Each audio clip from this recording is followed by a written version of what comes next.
Hi friends, இந்த வீடியோவில் 3 விஷயம் தெரிஞ்சுக்கலாம். கவுண்டர் டாப் க்ளீன் பண்ணுறதுக்கு ஒரு கரெக்டான டிஐஒய் எதுன்னு தெரிஞ்சுக்கலாம். நானுமே கொஞ்ச நாள் தப்பாக தான் வினிகர்லாம் யூஸ் பண்ணிகிட்டு இருந்தேன். ஸோ அது யூஸ் பண்ணுறதுல என்ன ப்ராப்ளம் அப்படின்னு பார்த்துக்கோங்க.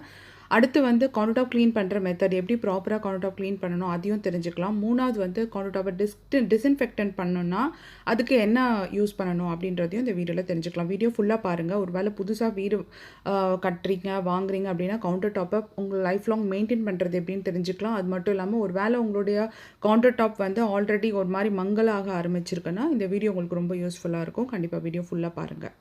க்ளீன் பண்ணுறதுக்கு முன்னாடி கவுண்டர் டாப்பில் என்னென்ன பொருள் இருக்கோ எல்லாத்தையுமே ஃபஸ்ட்டு ரிமூவ் பண்ணிவிட்டு க்ளீனாக வச்சுருங்க. அப்போ தான் வந்து க்ளீன் பண்ணுறதுக்கு ரொம்ப ஈஸியாக இருக்கும்.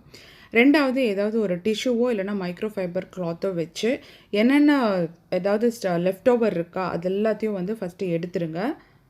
டிஷ்யூ இல்லைனா மைக்ரோ ஃபைபர் கிளாத் ஏதாவது யூஸ் பண்ணிக்கோங்க. மைக்ரோ ஃபைபர் கிளாத் வந்து ரொம்ப எஃபெக்டிவாக இருக்கும். ஃபஸ்ட்டு அந்த தூசி எல்லாத்தையுமே எடுத்துகிட்டு அதுக்கப்புறம் நம்ம வந்து டிஐஒய் ரெடி பண்ணலாம்.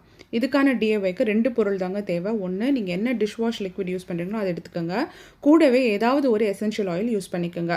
டீ ட்ரீ ஆயில் யூஸ் பண்ணலாம், அப்படின்னா யூக்கலிப்டஸ் ஆயில் யூஸ் பண்ணலாம், அப்படின்னா க்ளோவ் ஆயில் கூட நீங்கள் யூஸ் பண்ணலாம். என்ன உங்ககிட்ட அவைலபிளாக இருக்கோ அதை யூஸ் பண்ணி எசென்ஷியல் ஆயில் யூஸ் பண்ணும்போது நல்ல ஒரு அரோமா கிடைக்கும், பூச்சி எதுவும் வராது, அதே சமயத்தில் கவுண்டர் டாப் நல்லா ஷைனிங்காக இருக்கும். 1 ஸ்பூன் அளவுக்கு டிஷ்வாஷ் லிக்விட் எடுத்துக்கோங்க.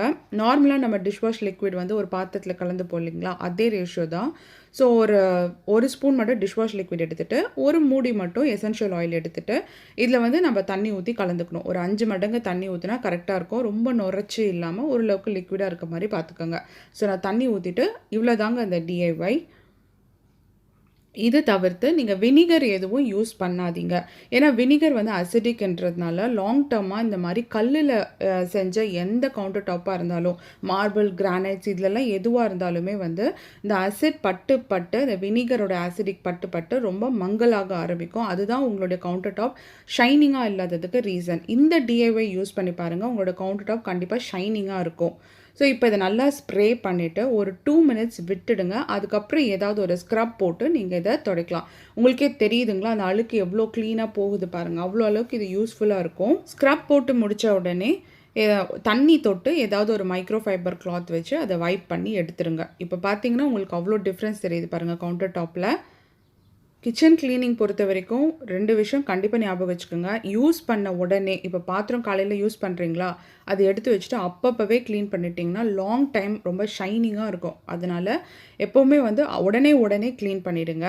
அப்புறம் நல்ல ஒரு மைக்ரோ ஃபைபர் கிளாத் வச்சு அதை தொடச்சி விடுங்க, டிஷ்யூ எல்லாம் யூஸ் பண்ணுறதுக்கு பதில். இப்போ தாங்க ரொம்ப முக்கியமான விஷயம். இப்போ நீங்கள் ரெகுலராக கவுண்டர் டாப்பை தொடச்சிட்டே வரீங்க, டிஷ்வாஷ் லிக்விட் மட்டும் தான் யூஸ் பண்ணுறீங்களா? சப்போஸ் டிஸ்இன்ஃபெக்டன்ட் யூஸ் பண்ணணுன்னா இந்த மாதிரி சர்ஃபேஸ் கிளீனர் பார்த்து வாங்கிக்கோங்க.